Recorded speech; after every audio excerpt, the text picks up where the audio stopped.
बहुत समय पहले की बात है। किसी जंगल में एक खरगोश अपने परिवार के साथ रहता था। खरगोश जहाँ रहता था वहाँ आसपास बड़े जानवरों की संख्या ज्यादा थी। खरगोश और उसका परिवार हमेशा इस बात से डरे हुए रहते थे कि कोई जानवर आकर उन्हें नुकसान न पहुंचा दे। उन्हें अपने घर के आसपास जरा भी हलचल सुनाई देती तो वो झट से अपने बिल में छुप जाया करते थे। दूसरे जानवरों का डर उन पर इस कदर हावी था कि उनकी आहट भर सुनकर उनमें से कुछ खरगोशों की डर से मौत हो गई। यह सब देखकर खरगोश बड़ा परेशान रहता था। एक दिन घोड़ों का दल उनके घर के पास से गुजरा।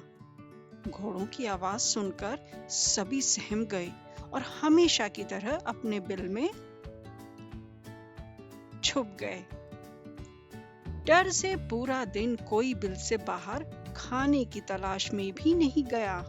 अपने परिवार को इस हालत में देखकर खरगोश बेहद दुखी हुआ। उसने भगवान को कोसते हुए कहा, हे भगवान, आपने हमें इतना कमजोर क्यों बनाया है? इस तरह जीने का क्या फायदा, जिसमें हर दिन अपनी जान को लेकर डर और भय बना रहता है। तभी सारे खरगोशों ने मिलकर फैसला किया कि हर समय डर और भय के चलते बिल में छुपकर रहने से अच्छा होगा कि सब मिलकर एक साथ अपना जीवन त्याग देते हैं। सभी खरगोश इकट्ठा होकर आत्महत्या करने के लिए नदी की ओर निकल गए।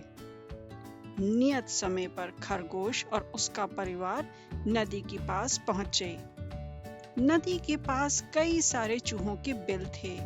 जब चूहों ने खरगोशों को आते देखा तो वो सभी डर गए और इधर उधर भागने लगे। कुछ चूहे बिल में घुस गए तो कुछ नदी में गिरकर मर गए।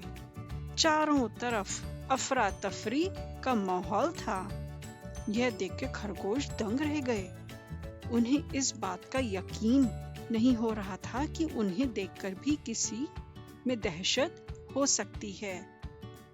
अब तक तो वह खुद को ही सबसे कमजोर प्राणी समझते थे और भगवान को दोष देते थे।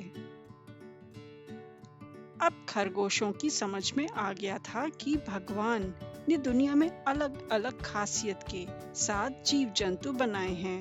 जो जैसा है उसे वैसे ही स्वीकार करना चाहिए।